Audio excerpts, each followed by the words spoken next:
Salut à tous les amis, on est reparti pour un nouvel épisode de Bleach.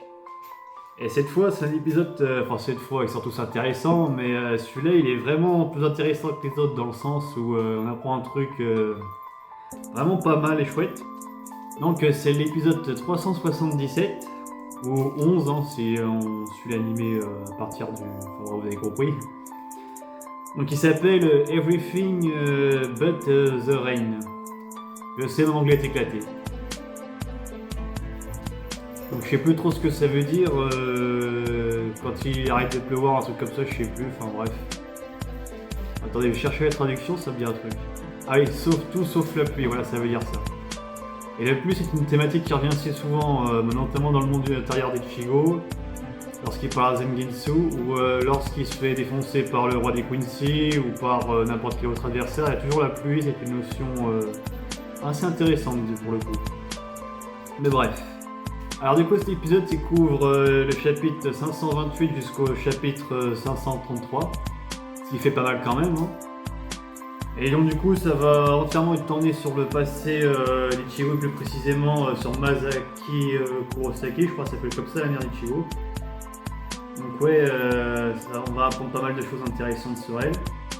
Bon déjà on apprend que c'est une Quincy, donc ça on l'avait plus ou moins compris, enfin c'était à moitié dit de toute façon lorsque Ichigo avait utilisé son Blood contre le roi des Quincy.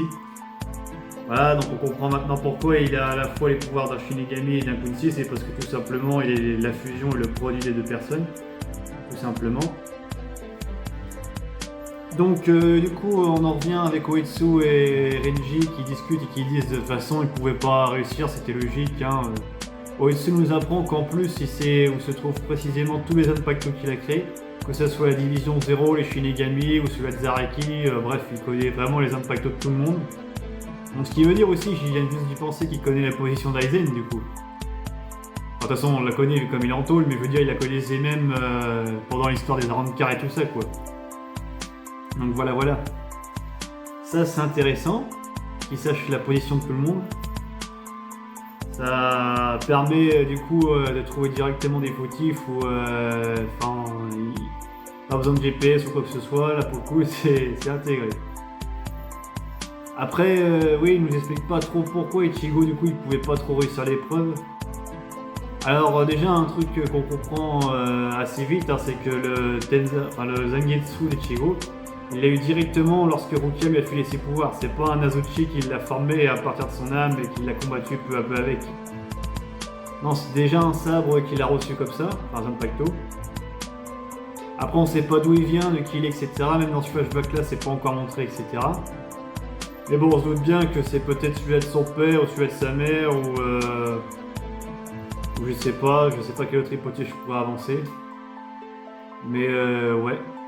Du coup, son père, lui, c'est Angetsu, je crois qu'il s'appelle son Zanpakuto à lui. Et il ressemble à celui de Yamamoto parce qu'il fait des flammes et tout ça. Et du coup, il combat un holo qui s'appelle White. Donc ça, c'est dans le passé, du coup, parce que... Ouais, attends, je vais faire les plus dans l'ordre chronologique, ça va pas y arriver. Alors, une fois que Oitsu et Renji ont discuté, là, on revient sur Ichigo qui, du coup, va voir... je sais plus comment elle s'appelle, la meuf qu'il va voir quand il sent pas bien, etc. Mais bref, il va la voir. On l'avait vu, je pense, pendant la période de Fullbringer, si je dis pas de conneries. Bah, au début, il est à la clinique où son père voulait le voir, forcément, il avait pas envie de le voir. Hein, il en éprouvait un peu une honte de pas avoir réussi à réparer Zangetsu et tout ça. Donc voilà, il s'est cassé chez sa pote, je vais l'appeler comme ça. Et du coup, sa pote, après, bah. Voilà, il a un peu fait comprendre qu'il faut se remettre d'aplomb, etc. Là, du coup, il voit son père, et puis il oublie d'ailleurs son badge de Shinigami suppléant. Alors est-ce qu'il l'oublie volontairement ou est-ce qu'il l'oublie vraiment pour dire en gros bon bah c'est bon, je suis pas un vrai Shinigami, j'abandonne tout et je claque tout sous la porte quoi. Car c'était sa véritable identité pour lui en tout cas Ichigo, que ce soit un Shinigami, donc le fait qu'on lui dise que c'en est pas un vrai, qu'il peut pas réparer son Zanpakuto et tout ça, bon bah ça pète un peu les couilles quoi. Donc du coup et bah suite à cela Ichigo et son père et Shin vont avoir une discussion. Du coup, sur les origines de sa mère, de lui-même, bref, toutes les questions qui auraient dû se poser normalement pendant l'arc 44.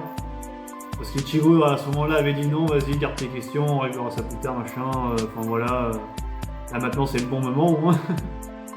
Donc voilà, c'est dans ce flashback qu'on apprend qu'il était capitaine de division de la 10e.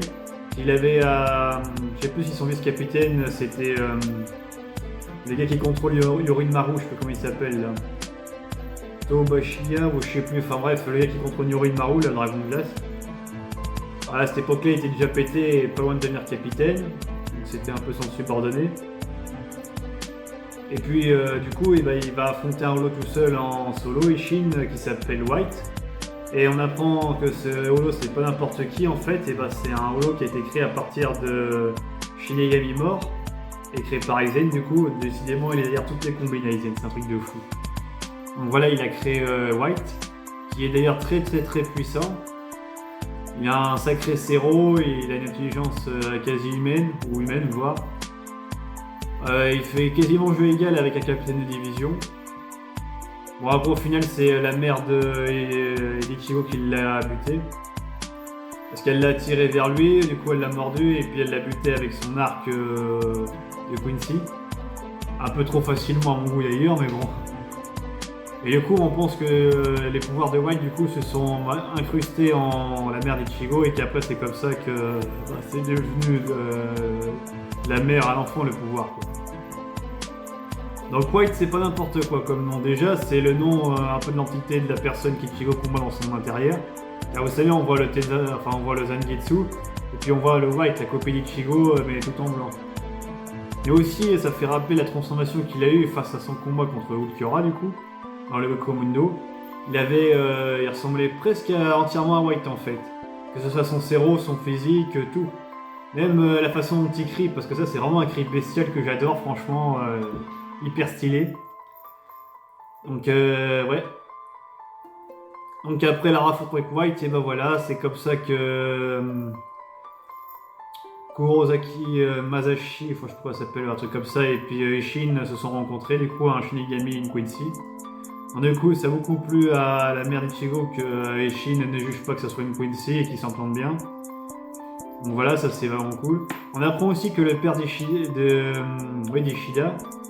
et que du coup il devait normalement épouser la mère d'Ichigo, car c'était une Quincy de sang pur. Alors je sais plus quel nom ça porte exactement dans leur monde, mais c'est une Quincy de sang pur quoi. Et du coup ils devaient normalement s'épouser, mais bon on sentait que les deux c'est pas, ils le faisaient plus on va dire par obligation que par envie quoi. Mais du coup voilà, c'est finalement avec le père d'Ichigo qu'elle va se retrouver, donc du coup on se demande comment il est né Ishida et on le saura sûrement bientôt. D'ailleurs à la scène post-générique, on voit Ishida qui rejoint du coup le bras droit là, du roi des Quincy, je sais plus comment il s'appelle, le blond là. On le voit arriver sous la pluie encore une fois, encore cette notion de pluie. Donc on se doute que du coup il va rejoindre leur rang, mais bon après moi je pense que ça sera temporaire ou qu'il y a une couille dans le pâté. Je vois très mal trahir Ichigo après tout ce qu'ils ont vécu ensemble.